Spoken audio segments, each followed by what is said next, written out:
It's the radio guy, Mike Prince. Welcome to another episode of the Sunday Night Live edition of the Mike Prince Show. Of course, we come to you each and every day with the hopes of giving you some news that you could use. Tonight's not going to be an exception to the rule. We do not have anyone in particular on the guest list, but we will hear from the Southland Commissioner in briefing, Mr. Tom Burnett. We'll also hear from the Southwestern Athletic Conference Commissioner, none other than Dr. Charles McClellan. We got a lot of little tidbits in store. We got some updates in regards to SWAC basketball, the latest and the greatest that's coming on from that. Got a whole lot to get in store for you on this evening. We're first going to hear a basketball report update from the Southwestern Athletic Conference featuring Prairie View and Texas Southern. And then we'll give you some updates once we come back from that. You listen to the Mike Prince Show. Keep it right where you got it. I want to introduce to you guys Brother Roscoe on the report. Prairie View 4-4, 3-0 versus Arkansas Pine Bluff 3-11, 2-3. Prairie View looks for its sixth straight win in the head-to-head series over Arkansas Pine Bluff. Prairie View has won by an average of 9 points in its last 5 wins over the Golden Lions. Arkansas Pine Bluff's last win in the series came on January 20, 2018, a 72-66 win.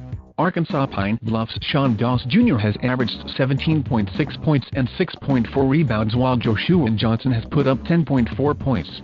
For the Panthers, Cam Mack has averaged 12 points and 6.2 assists, while Jawan Daniels has put up 11.4 points and 4.5 rebounds. The Golden Lions have scored 68.2 points per game and allowed 74 points per game against SWAC opponents. Those are both nice improvements over the 63.4 points scored and 87.9 points given up per game to non-conference opponents. Mack has either made or assisted on 48% of all Prairie View field goals over the last 3 games. Mack has accounted for 14 field goals and 24 assists in those games. Arkansas Pine Bluff is 0-11 this year when it scores 63 points or fewer, and 3-0 when it scores at least 64. The Panthers have recently converted buckets via assists more often than the Golden Lions. Arkansas Pine Bluff has an assist on 21 of 46 field goals, 45.7% across its previous 3 games, while Prairie View has assists on 58 of 79 field goals, 73.4%, during its past 3 games.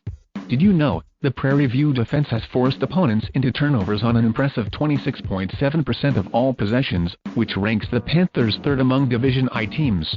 Arkansas Pine Bluff has turned the ball over on 23.1% of its possessions, ranking the Golden Lions 322nd nationally. Texas Southern 3-7, 1-2 versus Mississippi Valley State 0-13, 0-5. Texas Southern looks for its 8th straight win in the head-to-head series over Mississippi Valley State. Texas Southern has won by an average of 11 points in its last 7 wins over the Delta Devils. Mississippi Valley State's last win in the series came on January 23, 2017, a 103-89 win. The Tigers are led by seniors John Walker III and Michael Weathers. Walker has averaged 13 points and 5.5 rebounds, while Weathers has recorded 14.6 points, 4.1 rebounds and 2.6 steals per game. The Delta Devils have been led by Caleb Hunter and Terry Collins, who have combined to score 21.7 points per contest. The Delta Devils have allowed only 81.2 points per game across 5 conference games, an improvement from the 100.5 per game they gave up in non-conference play.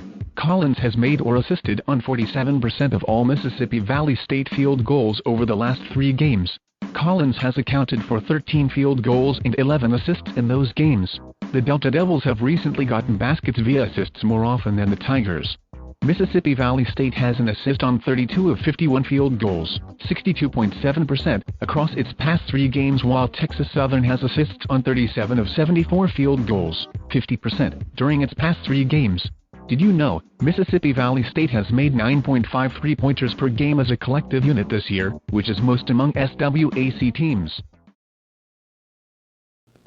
And welcome back, ladies and gentlemen. That was Brother Roscoe giving us the automated report about the Texas Southern Mississippi Valley matchup, as well as the Prairie View Pine Bluff matchup. But believe it or not, we have an update.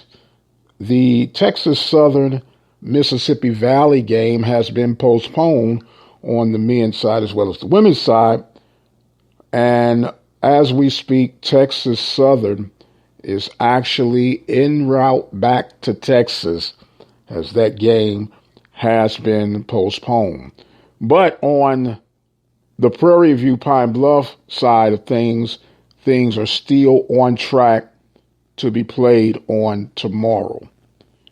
And speaking of the recap of Valley and Prairie View, what an outstanding defensive performance by the Prairie View A&M University Panthers. They only allowed 5 points to be scored in the second half against Mississippi Valley. And that is almost literally unheard of. Absolutely unheard of. Later on throughout the course of today's show, we'll hear from the commissioner of the Southwestern Athletic Conference, Dr. Charles McClellan, in regards to the preparation for the basketball tournament as well as the spring football season. There will not be any seeds hosting, or should I say top seeds hosting at home. Everyone will meet in Birmingham for a bubble-like concept to get the tournament kicked off. It was also mentioned by the commissioner there will be a somewhat of a unique seeding for teams to qualify. It's already been predetermined that everyone will not get equal games played off, but they have formulas that they've been constantly working out to make it as equal as possible, fair as possible, to determine who will make it to tournament play. So it's a lot of interesting factors in the air going on right now. We're also going to hear from the commissioner of the Southland Conference, Mr. Tom Burnett. We had an exclusive interview with him this past week.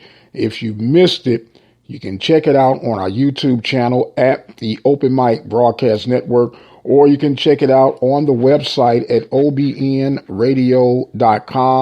Go to the talk show page and look up The Mike Prince Show, and it is on our Friday football show, which was dated for January 22nd. Yes, January 22nd was the date on that one. A tough time for the Lady Panthers. It's obvious no one expected them to be where they are.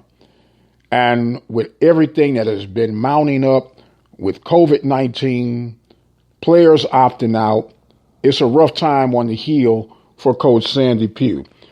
We're going to be talking with her later on throughout the course of the week just to try to get a focus and a heading on what things are like in the camp of Panthers women's basketball.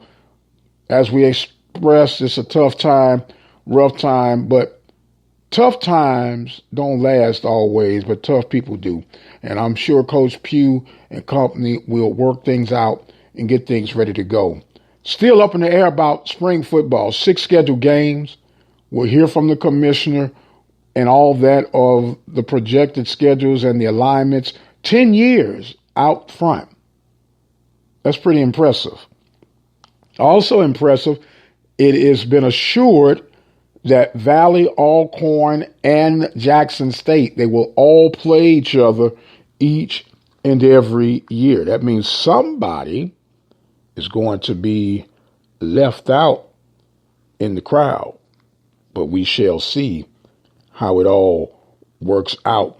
We are going to take us a quick break, and when we come back, we'll have more of this evening's episode of the Mike Prince Show, Sunday night live edition. Keep it right where you got it, and we'll be right back.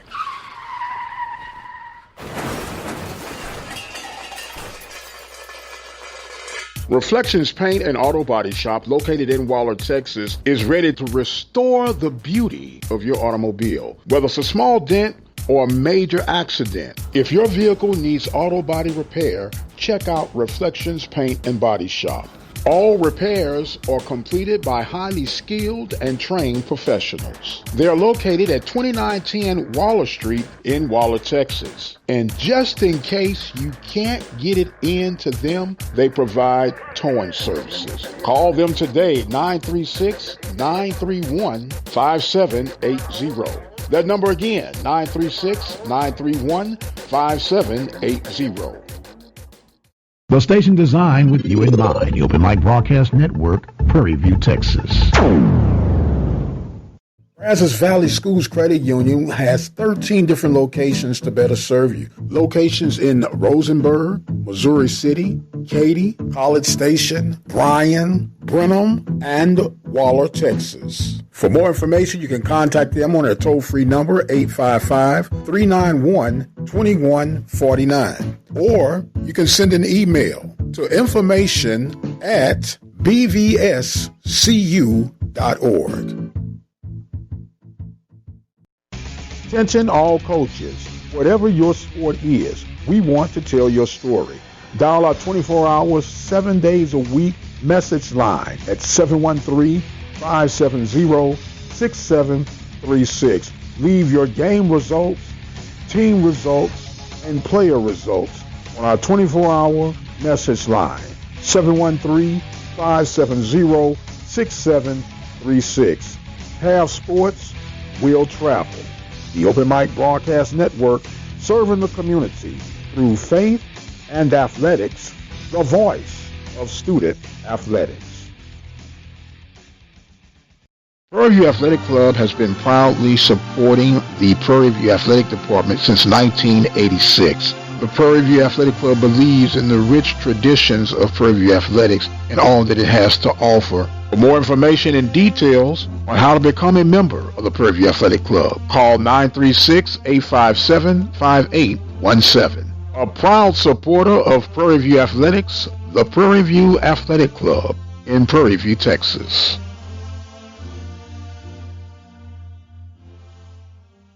You're listening to the Open Mic Broadcast Network, located in Prairie View, Texas, for news, sports, information, and inspiration 24 hours a day, 7 days a week. Good evening, Bulldog fans. This is Coach Earl Claiborne with your post-game score report for the Bulldogs. The Bulldogs came out victorious tonight against the Magnolia Bulldogs by a score of 58-51. Waller Bulldogs were led in scoring by senior Jackson Mays with 22 points, followed by senior C.J. Bakongo with 17 points and 15 rebounds. Ryan Bolton, sophomore, chipped in 11 points to round out the scoring. With that win, the Bulldogs move into a tie for second place in District 19-5A and will be back on the court Tuesday at home versus College Station. Game time is 6:30. See you at the ball game. The Lady Lions took on the Southwestern Christian Lady Eagles. Both teams looked evenly matched throughout the game, but with the last-second steal and bucket by the Lady Eagles, the Lady Lions lost 87-85. The scoring leaders for the Lady Lions were Sheikah Alexandra with 17 points and Talia Edwards with 16 points. The Langston men's team followed the Lady and took on the Southwestern Christian Eagles. It was a tough battle throughout until the Eagles found their stride late and secured a 67-58 victory over the Lions. The scoring leader for the Lions was David Hunt II with 13 points.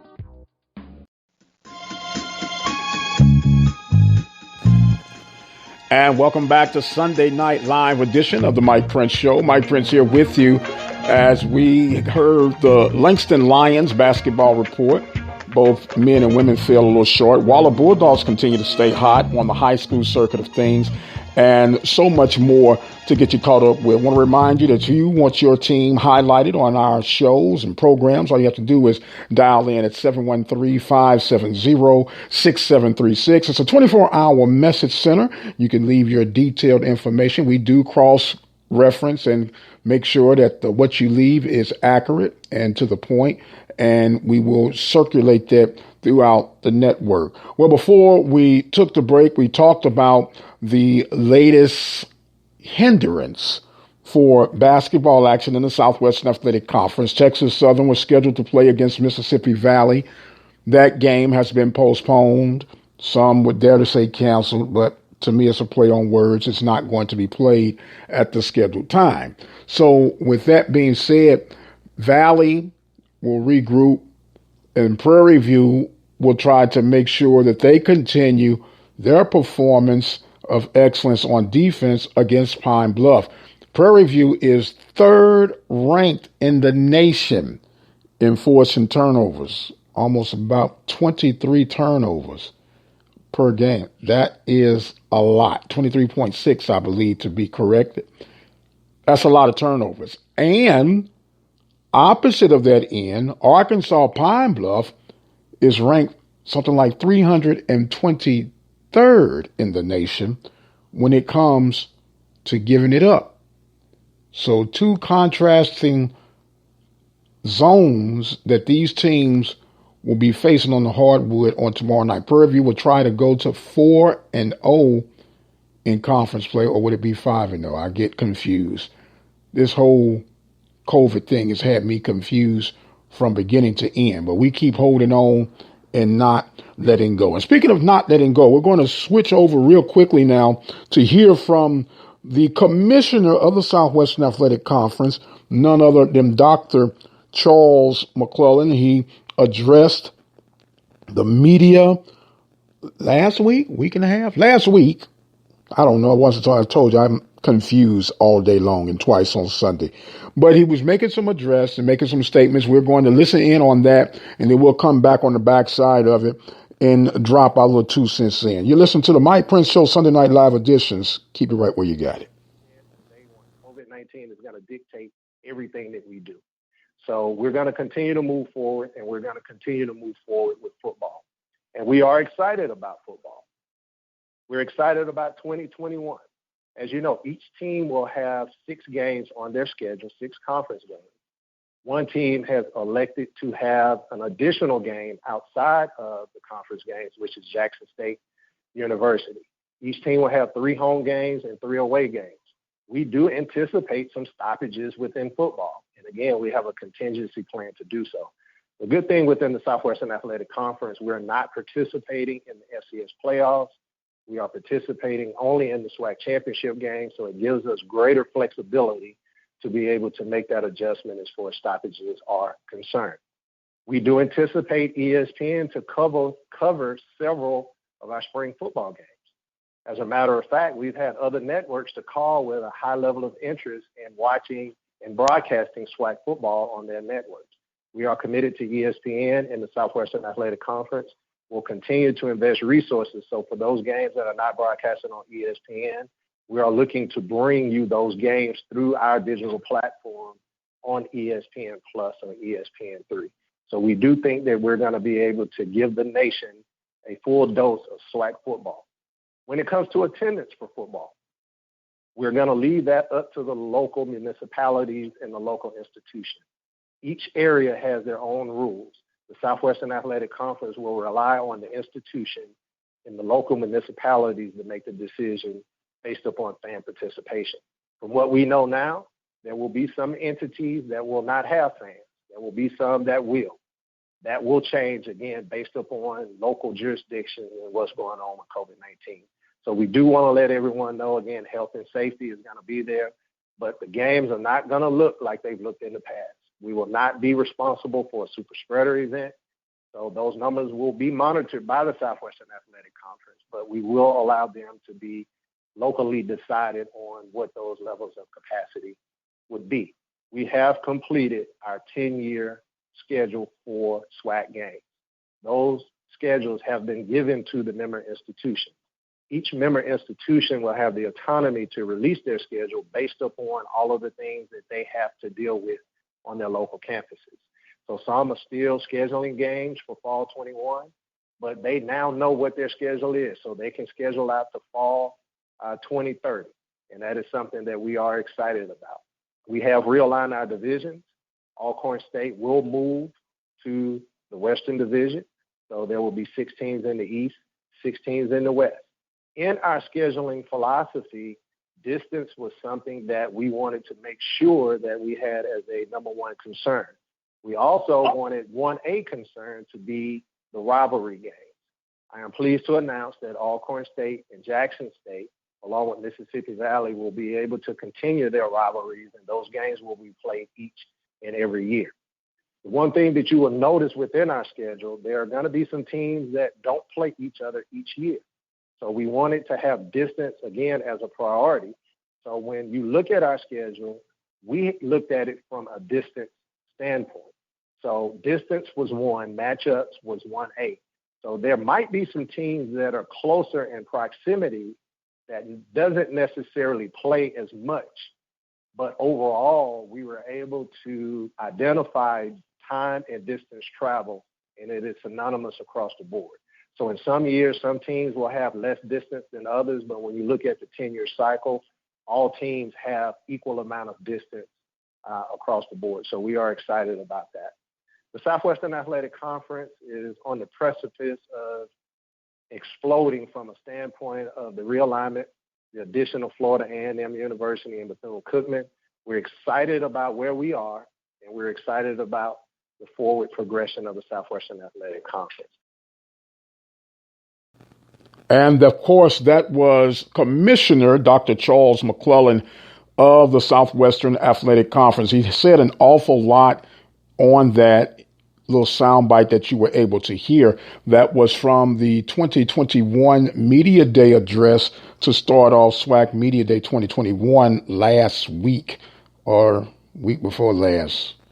The 13th and the 14th, or was it? Yeah, the 13th and the 14th, and this is the 24th. So 10 days ago, 11 days ago, that's when the address was made by the commissioner. And as you heard, they're going to allow seating capacity, crowd control to the local institutions and what is going on around the municipalities of the said institutions' city limits. That's going to be interesting to see how that will be handled. But more importantly, I'm excited about the 10-year schedule. I really am. And I want to see how some of the divisions, when they were explaining the part of keeping Mississippi Valley, Jackson State, and Alcorn in rotation of being able to play each other annually. Want to see which teams would end up on the quote-unquote short end of that. And it said, don't be surprised if there are some schools within close proximity that don't see each other quite as often. I know in the case for Prairie View, it has been 3 or 4 years since they played against Alabama A&M. And it's been the same case for Mississippi Valley.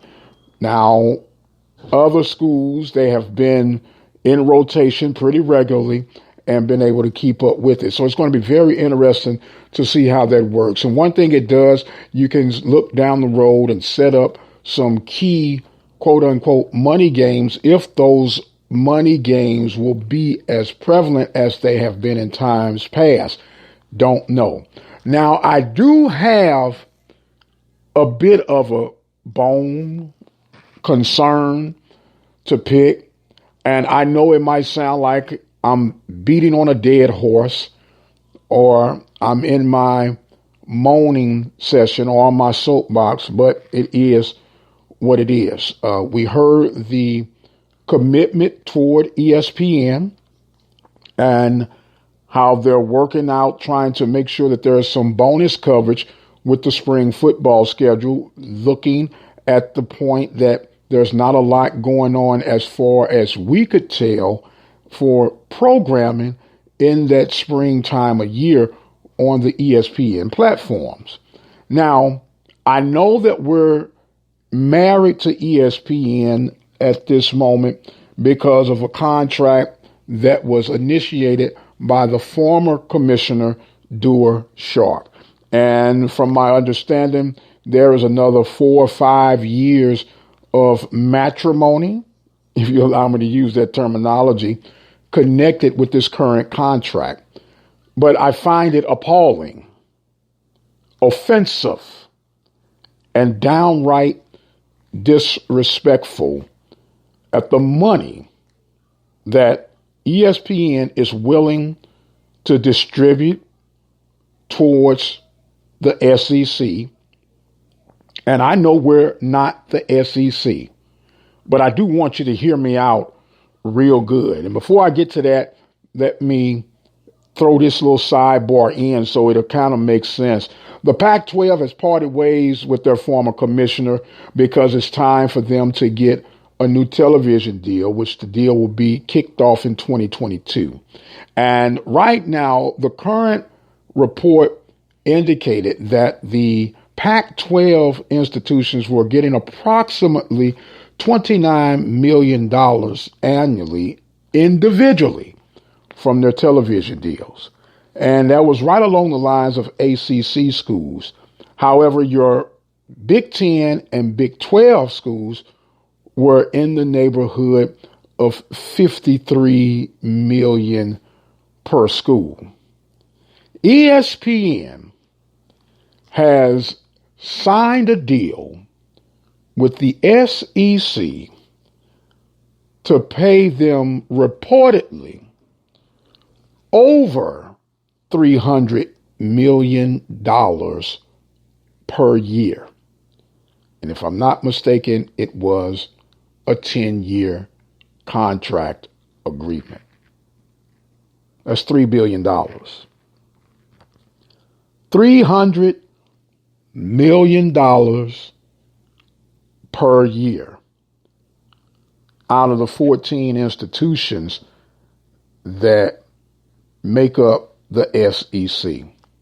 Here's where my bone is.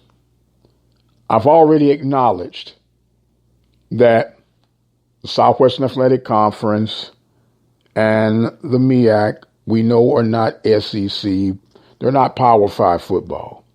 But it is still an exciting enough brand of football, in my personal opinion, that they would warrant at least a 1% net value of what is being offered to the SEC. 1% of the $300 million contract for the SEC only comes out to $3 million. And if you're listening to this show, you are one who appreciates HBCU football in particular. You are one who knows that it is a good quality brand of FCS competition. And you would have to agree with me, at least I'm thinking, that it's got to be worth at least 2 to 5% of what you're paying for the SEC coverage. Maybe I'm a homer. Maybe I'm looking at this wrong. Maybe I got the SWAC colors shades on. I don't know. It is mind-boggling to me how the brand that we know is worthy is being manipulated. And I know Dr. Charles McClellan inherited this deal, and he can only work with what he has, but it still does not take away the sting, at least from me, on how this thing has been disseminated. Unbelievable. I am hoping and praying that we could correct this ASAP. And whether it's 24, 25, whenever the contract is over with, please let us work something else out that could be beneficial for all parties involved. I understand the name recognition, but there's going to be some comments that we'll hear later on from Commissioner Tom Burnett of the Southland Conference that I'm going to tie in, but I'm going to hold off on that right now. And I'm making sure we get enough time in on tonight's show that we can tie these two together. But come on, let's get at least to the 1% factor. 5% max, maybe? Or would I be really overboard expecting a 10% return? But let me start off in the single digits. Let's see what we can work out there. Let me know what you guys think about that. You can call in on our 24-hour message line, 713-570-6736. Leave your thoughts, comments. If you agree or disagree with me, that's fine. Have no problem with that at all. We got to take us a break. And when I come back, I have to address the elephant in the room about a man that left one organization to head to another organization, and they are now sitting in the Super Bowl.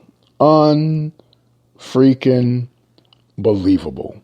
You're listening to the Mike Prince Show right here live on the Open Mic Broadcast Network. We'll take a quick break and we'll be right back. You're listening to the Open Mic Broadcast Network located in Prairie View, Texas for news, sports, information, and inspiration 24 hours a day, 7 days a week.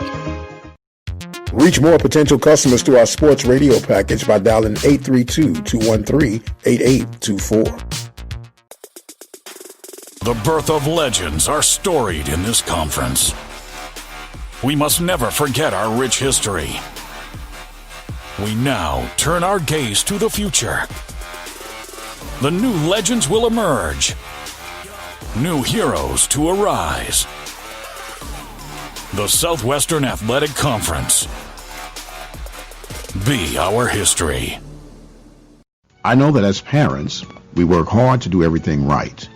We baby-proof our homes, put our kids in car seats, and learn what to do in an emergency. Yet most parents don't know that children could be poisoned by lead paint in their own homes. Lead poisoning causes permanent learning and behavior disorders, and the culprit is usually dust from peeling or chipping lead paint, which goes from the children's hands right into their mouths. Keep paint in good condition in your home, daycare, and other places where your children live and play. Ask your doctor to test your child for lead poisoning and get your home tested too. For more information on how to address lead paint problems safely, call 1-800-424-LEAD. This has been a public service announcement from the Open Mic Broadcast Network.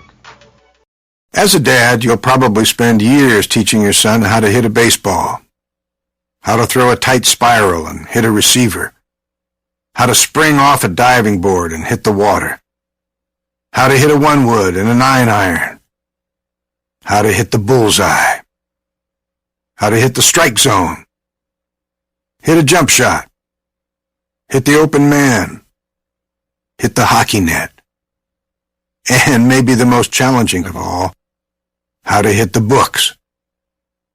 But the question is this: how much time will you spend teaching him what not to hit?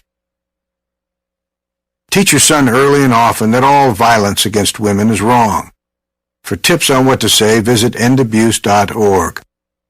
Brought to you by the Family Violence Prevention Fund, the Waite Institute for Violence Prevention, the Ad Council, and this station. Come on, hustle, hustle, hustle, hustle. Get your head in the game. Come on. Are you setting the right example for your kids? You need to get some confidence. Before your child's next game, ask yourself, how would you like it if they copied your behavior? Ad revenue has declined 15%. Come on, you need to get some confidence. Positive Coaching Alliance has valuable tips and tools to help our kids perform their best while keeping sports enjoyable for everyone. Positive Coaching Alliance, creating better athletes, better people. The station designed with you in mind, the Open Mic Broadcast Network, Prairie View, Texas.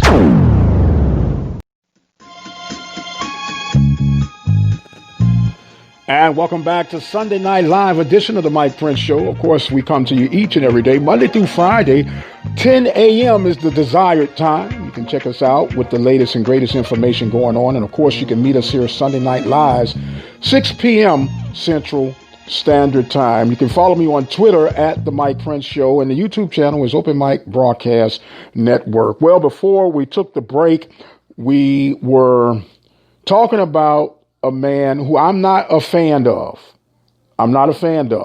But you have to respect what he has done and how he has done it. I was on record Friday's episode of picking Tampa Bay to win simply for the fact that my beloved brother is a diehard Tampa Bay Buccaneer fan. I mean, extremely diehard fan. He has had many seasons where he has been disappointed.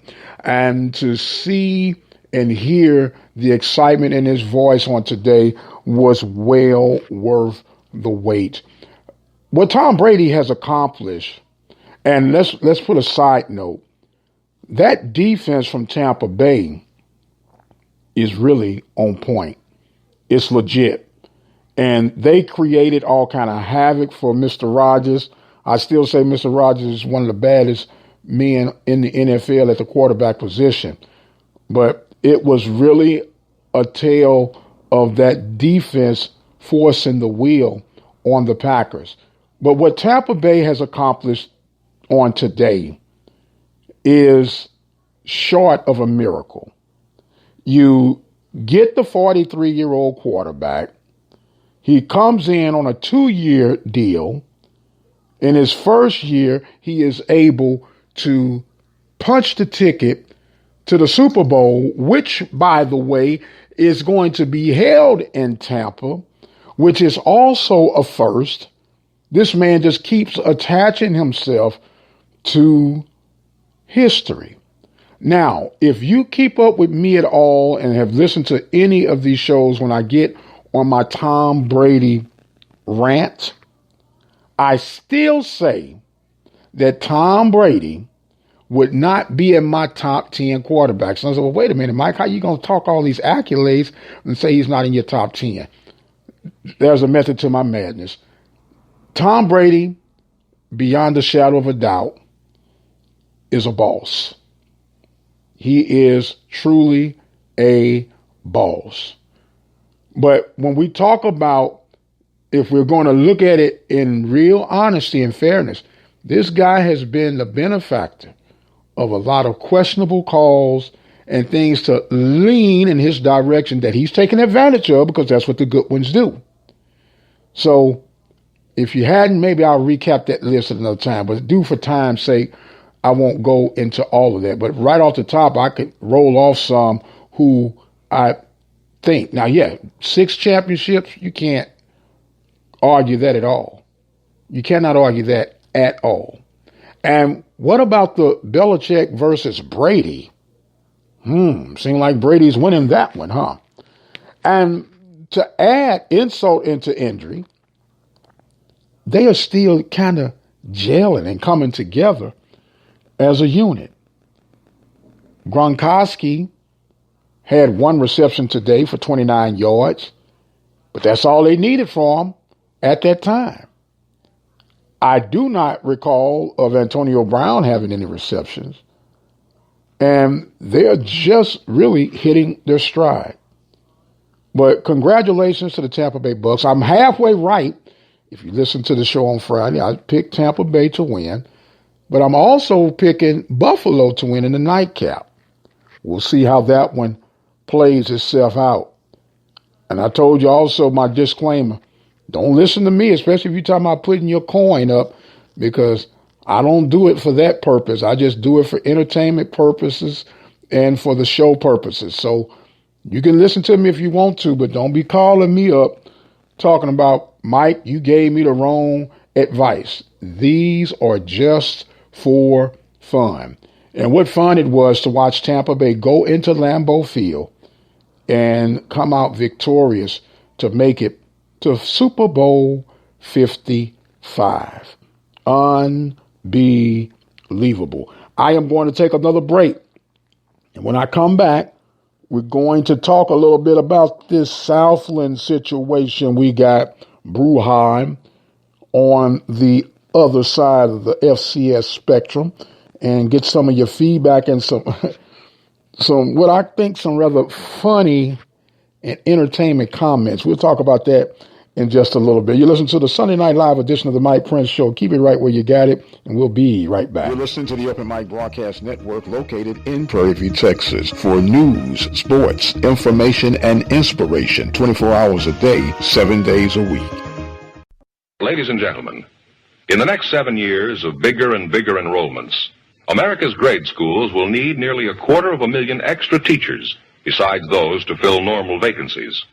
This great need, plus the growing public interest in education and improvements in schools, make elementary school teaching a more rewarding career than ever, a career that high school and college students should certainly consider.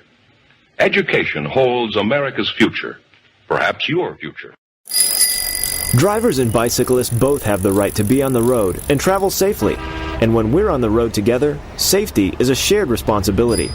State law requires drivers to maintain at least 3 feet of clearance when passing bicyclists. And bicyclists should always ride with the direction of traffic and follow all traffic signals. It's safer. It's courteous. It's the law. A message from the Regional Planning Commission Pedestrian and Bicycle Program. The station designed with you in mind, the Open Mic Broadcast Network, Prairie View, Texas.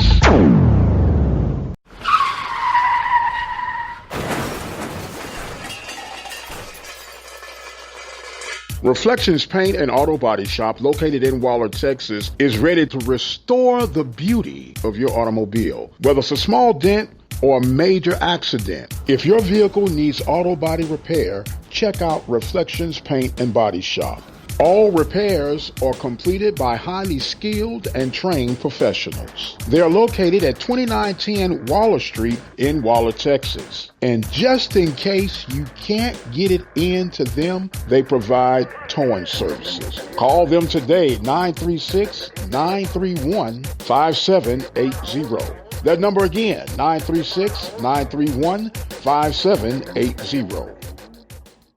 Brazos Valley Schools Credit Union has 13 different locations to better serve you. Locations in Rosenberg, Missouri City, Katy, College Station, Bryan, Brenham, and Waller, Texas. For more information, you can contact them on their toll-free number, 855-391-2149. Or you can send an email to information@bvscu.org.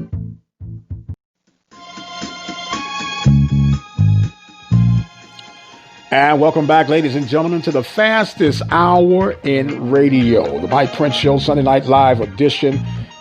It is a joy, honor, and a pleasure for us to be able to bring to you what we do each and every day.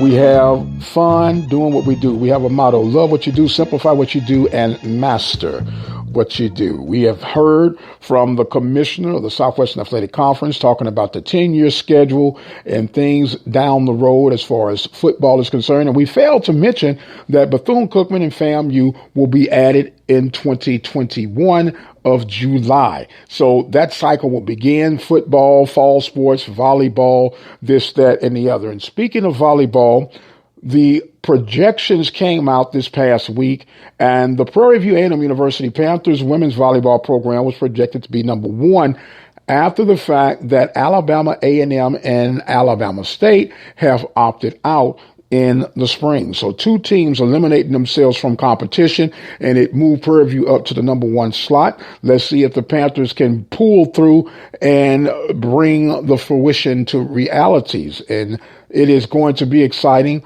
nonetheless with everything that's going on. It's also going to be challenging to make sure that we're able to get what we need to get in order to cross that finish line. A lot of moving pieces that's going on with the spring competition and with the financial subsidies that have been provided through government aid.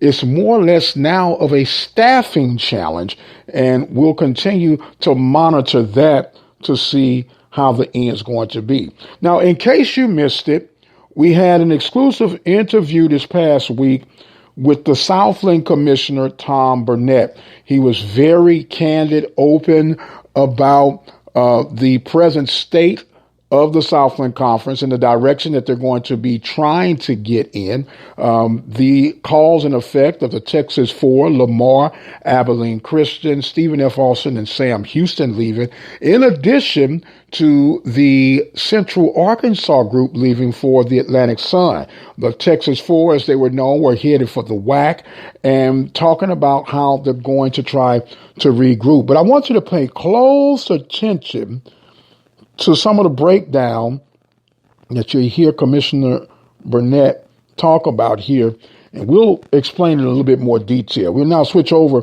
to Southland Commissioner Tom Burnett. From day one, COVID-19 is going to dictate everything that we do. So we're going to continue to move forward, and we're going to continue to move forward with football. Mike, and as I think you know, and many others of your listeners know, that NCAA basketball really funds most everything we do from a conference perspective. The dynamic of football, even at the FCS level, and you witnessed this firsthand, it is so very important to our local university communities, the history, the legacy of programs. But a lot of that is a local dynamic. I would argue that FCS football may not be so much of a national product as it is more of a regional and local product. And that's not to say it's bad. It's very good. And I've often told people that football in Lake Charles, Louisiana, is just as important as it is in Baton Rouge, Louisiana, for a program like LSU. The scale is different, but it's just as important, and it drives so much locally in a campus community, the media attention, the private giving, the student enrollment and involvement with athletics, the support groups like cheerleaders and bands, and how that drives enrollments and is very important. So the basketball the way I put it, it pays the bills for the conference, but local football and the success of that really drives everything there locally. So, the Southland has always been a football league, and I think it always will be, but I will tell you basketball is very important for all of us as well, and that's not just our conference. But you had asked about, the possibility of rebranding the conference. It's kind of an interesting question. I don't know that it's at or near the top of the list, but certainly some curiosity there as to whether or not in reimagining your conference, does that also include maybe a new look, a new brand, new image? That's something that I would say might be farther down the road, but it's not the priority at this point. And, of course, that was Tom Burnett, commissioner of the Southland Conference. Now, if you pay close attention, he said a lot without saying a lot. He compared the FCS football of more of a local, regional deal than that of a national deal. And you have to kind of agree with that statement, which will, for all intents and purposes, kind of support a little theory that we have been speaking for quite some time. We know and understand that football is a driving force. It is the elephant in the room. It is the big boy. But with the money that is invested in football, anything lower than Power 5, Group 5, they now try to say Group 6, whatever, anything Group 5 and below, I think you need to be extremely careful on how you're spending money toward football, because it's been proven time after time that you can only go so far and only going to be recognized to a degree if you're not within the Power 5 spectrum. That is obvious, and that's not going to change anytime soon. What the Power 5s have set themselves up, especially since COVID has exposed everything for being it is what it is. They played those games. It wasn't for simply the pageantry of collegiate competition. It was about the dollar. It was about the Benjamin. It was about the coin. And with that being said, we are only getting so much on our level when it comes to the television rights, when it comes to the love from the table. We're not even welcomed to the Power 5 table. At least in the basketball spectrum, you heard Commissioner Burnett, basketball is what's paying the bills for all of the conferences. That's why the March Madness tournament must move forward. That's why they're going through all the extremities of making sure that that tournament goes off as smooth as possible with few hiccups as possible. They're meeting now trying to make sure that I's are dotted and T's are crossed. And part of the questioning that you can hear throughout its entirety on the Tom Burnett interview, it's on the Football Friday on YouTube or through the website at obnradio.com or on Spreaker, also on TuneIn. We're all over the place. iHeartRadio, we're all over. But we ask, with the restructuring of the Southland as we see it right now, there are 8 teams that remain. 6 of them have football, but all of them have basketball. Do you now switch your focus to become a quote unquote basketball tier conference? And you heard the response and also the admission that he does not think that football identity will fade away anytime soon. So when you look at that, I've asked the question before, I get shot down on it. You know, I'm okay with that. I think maybe there's an unwritten rule where there are budgets on the FCS level. Let me say ceilings on their budget, that they're only going to put so much in football because you can only get so much out of it.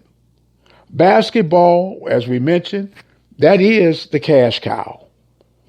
Baseball can put you on a notoriety platform, but there's not a payout in comparison to that of baseball, of basketball, nor football. But as far as an even playing surface, 11.7 scholarships available. You can get in and get a streak at any given moment and let your presence be felt on the baseball diamond. You can say the same about softball. Volleyball, they're making strides. When I say they're, of course, FCS programs, in particular that of the Southwestern Athletic Conference, making strides on leveling out that playing field. But football, I love football, passionate about it. But are we really thinking with our hearts versus with the logic of the money that we invest on the FCS level when it comes to football? Just something to think about. We'd love to hear from you on that. 713-570-6736. On another important watch that I am going to alert to, where Southland is right now is a highly politically contagious situation. Highly politically contagious situation. The remaining schools that are in the Southland Conference on the Texas side of the footprint, because it is now broken down between Louisiana and Texas, but those that remain in Texas have ties to the Texas A&M system. And I've got to admit, it makes me a bit nervous, makes me a bit concerned about some behind the scenes political moves that could be struck for the sake of rescuing the Southland. I don't have any concrete proof, but my Panther senses are tingling. And I hope that it's a false alarm.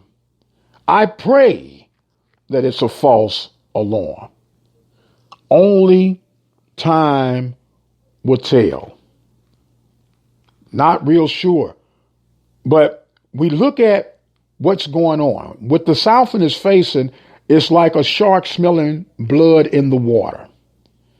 Ohio Valley Conference, they just lost Jacksonville to the Atlantic Sun. Their head is on a swivel to add to their conference. Some of those Southland schools geographically fit what the footprint of OVC is right now.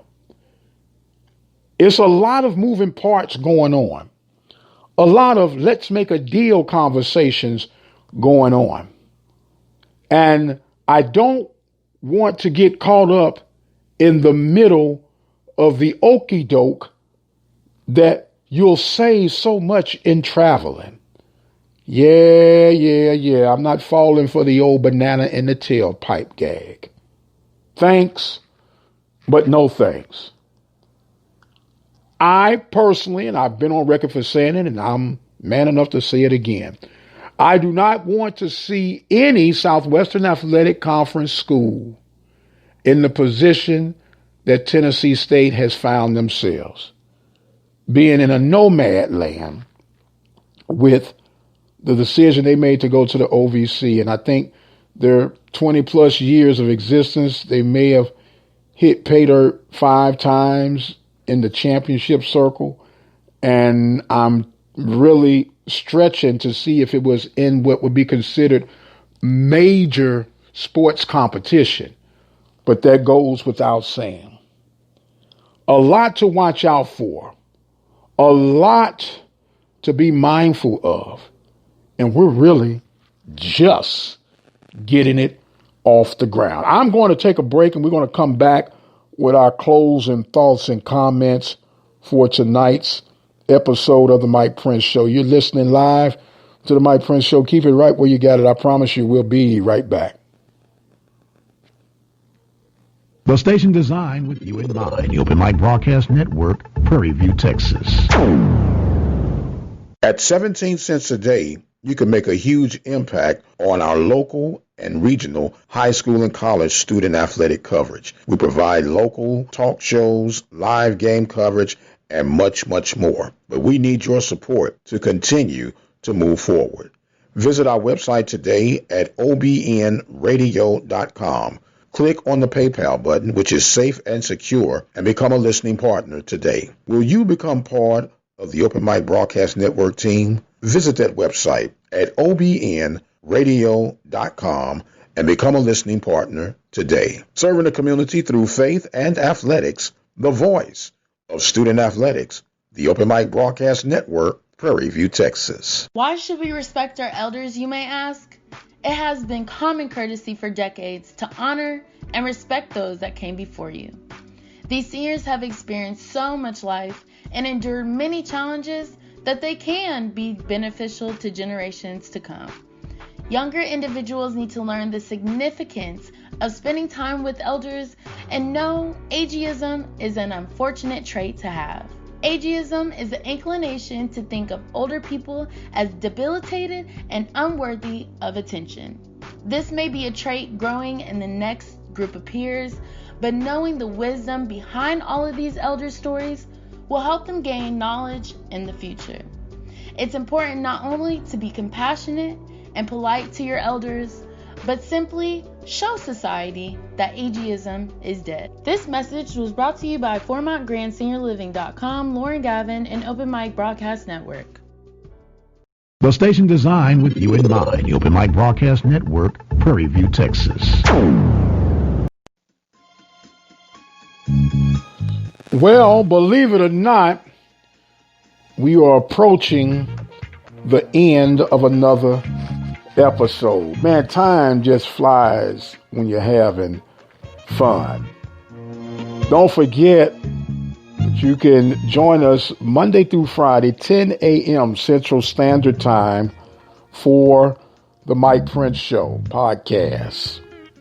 A lot to talk about, always something to talk about. We have a 24-hour dial-in message line at 713-570-6736. You can leave questions, thoughts, comments on this episode or any other episode that we produce. We have a plethora of shows. The Carlos Brown Show, She Say Sports, The Journey, The Community Report, Sunday Morning Live Sports Report, and so much more. In case you wasn't aware, you could also help contribute to the further existence of our network by going to the website obnradio.com.